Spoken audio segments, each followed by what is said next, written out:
What's up guys, welcome back, and today we're going to be previewing that epic UFC 300 card, and my god, what a banger card. There's only one place to start, Max fucking Holloway. What a performance that was. What a guy, what a performance, what a knockout.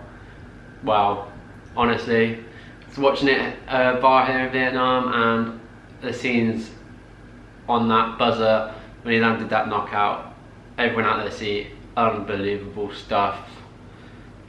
Don't know what else, left for words, speechless for that performance. The bonus deserving performance, bonus deserving knockout, like knockouts everywhere. You've obviously seen it by now if you're watching this video.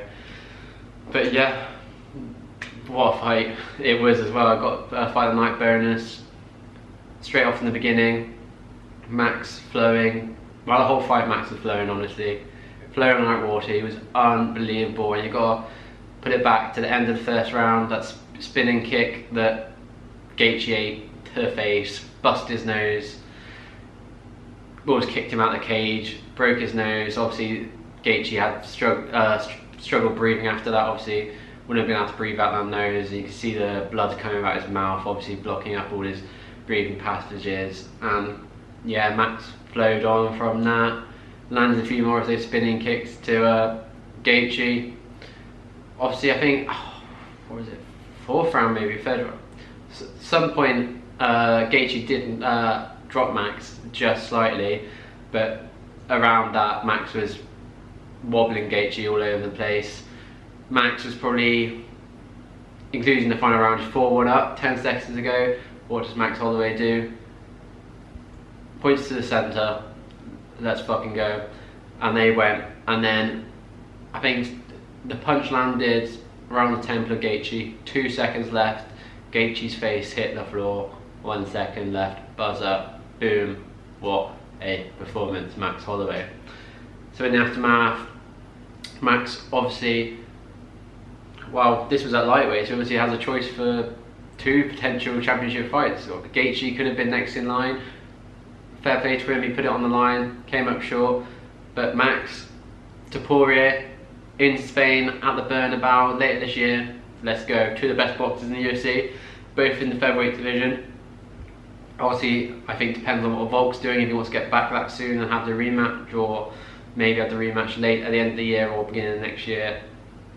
The former champ obviously deserves some time off.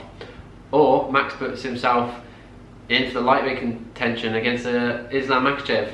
Obviously, in the press conference afterwards, Dana announced Makhachev Poirier at 302, and Max could easily be next in line, depending on where he wants to go. I think he, by the sounds of the post-fight interview, he's looking to go back down to featherweight. He could be next in line, or there could be someone else next in line as one of the other fights on the card. Let's go into that fight. Arman Tsarukyan narrowly defeated Charles Oliveira, split decision. I think it was very, very close. For me, as tight as you can get, I just had it Charles Oliveira, but you can't be mad. It was by the way I had it, the position that the fight ended in, with Oliveira being around Tsarukyan's neck. That just swung the final round for me ever so slightly. But yeah, Tsarukyan, what performance, such a high technical fight that was. And yeah, Oliveira obviously now not going to get that rematch with Makhachev. He's been so unlucky with injuries not to get, as it's been booked before. Tsarukyan again puts himself #1 contender, no Gaethje anymore. Winner of Poirier, Makhachev. Gets Tsarukyan, obviously Tsarukyan, I think it was his first UFC fight for Makhachev, I think just lost. Obviously there's history there, run it back. Tsarukyan's the new up and coming division. Let's see what happens.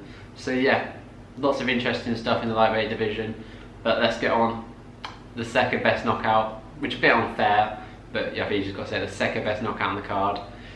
Alex Pereira against Jamahal Hill, first round, unbelievable sequence.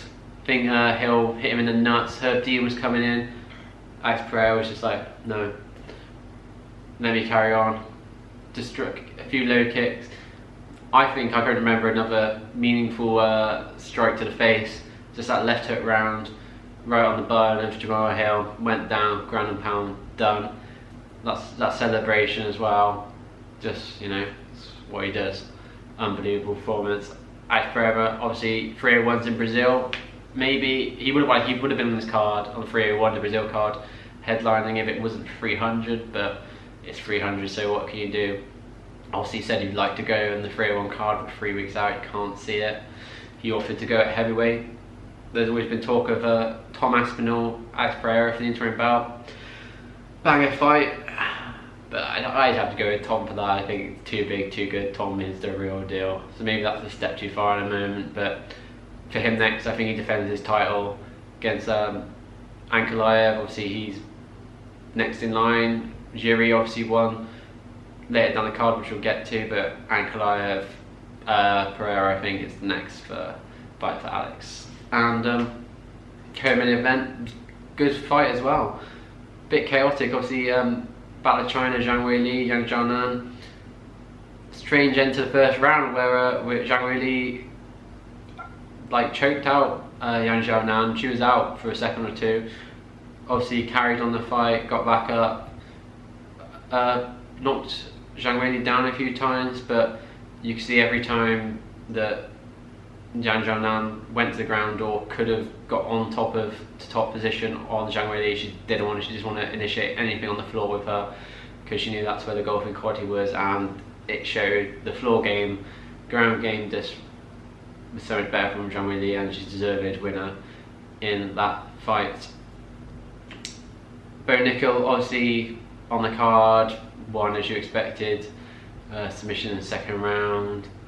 But the prelims, on the prelims, just mentioned previously, Jiri Prochazka, he's got a performance of the night bonus. Rakic came out like swinging, he looked real good, the jab and the low kick, causing issues for Jiri, but Jiri did what he does, just came forward, landing the big heavy punches, doesn't care what comes back, and got him out of there and put himself in for the rematch with Pereira if it's not Pereira and Ankalaev, so we'll see about that one. Be a toss-up between who gets the title shot next. See, Aljamain Sterling went up to featherweight, dominated Calvin Kattar, and yeah, 3-round shutout, just showed the quality in wrestling really. Holly Holm lost to Kayla Harrison, and there's only one thing next for Kayla Harrison and one person next. That is Amanda Nunes, come out of retirement. What a fight that will be. Obviously Diego Lopez with the hair, got a stoppage in the opening prelim fight. Good performance to him, we'll get him into the rankings now, and he's on an unstoppable run at the moment. What else is there? In the lightweight division, we have Moicano defeated Turner in a bit of a brain fart for Jane Turner. Wanted the one-punch knockout, didn't actually finish Moicano. Moicano came back and got the ground and pound on Turner. So Moicano will have that number 10 spot, I'd say number 9 or number 10 in the lightweight division. But again, he called out Paddy the Baddie for Manchester in the summer. But someone else who also won on this card and called out Paddy, Bobby Green defeated Jim Miller. Yeah, great fight. Bobby Green obviously ranks 14th for the fight, might move up 1 or 2. Called out Paddy as well, so it's a toss-up with who the UFC want to put Paddy in with. In Manchester, for me, I'd have to go Bobby Green, just for the levels where they're at. I think I'll get Paddy ranking in just outside the top 10, whereas Moicano should be looking ahead to Dariush maybe, and just looking further ahead after a couple of wins. And then Bobby Green, once the Paddy fight, they'll give Paddy a chance to get into the top 15. I think that's the way to go.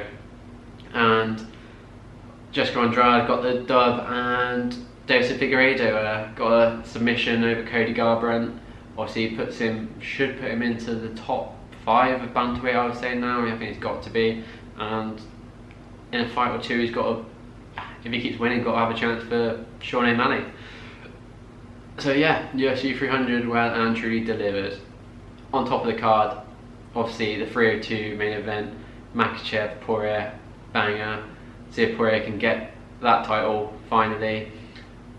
Co-main, Strickland, Costa, 5 rounds. The press conferences itself are going to be bangers, and so's the fight got to be. and then the Mac is back, 303, McGregor Chandler. Goddamn, cannot wait for that. So yeah, that's it. UFC 300 done and dusted, and what a fight card that was. Brilliant. There's nothing more to say. And thank you for watching. That's been it, and I'll see you next time. Goodbye.